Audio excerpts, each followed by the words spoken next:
Well, on this first business day of 2023, there are some dire predictions on where the world economy is going.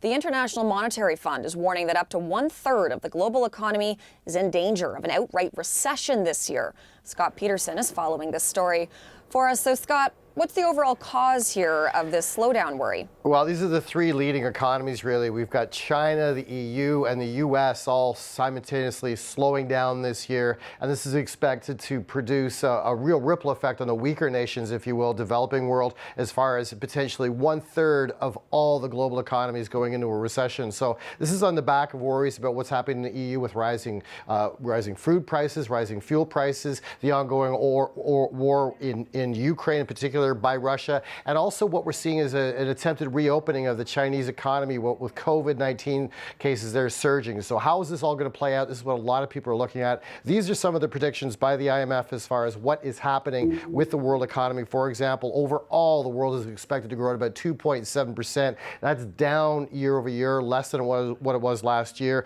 The US, still the world's largest economy, at a growth rate of only 1%. That's a fraction of what it was last year. The EU at 0.5%. That is down from a 3% growth rate just last year. China, 4.4%. That's about 20-year lows for the growth of that economy, sometimes responsible for up to about 30% of world growth. And Canada, not to be left out, just to mention that, 1.5% is our expected growth for this year. That's about half of what it was last year. The IMF managing director made these comments on Face the Nation on CBS yesterday. It's in light with predictions they were making from October as well. But if there's one strong suit here, it's a continued low unemployment here, U.S., and around the world for the most part. That could help us through it, but some little bit dire predictions from the IMF this morning.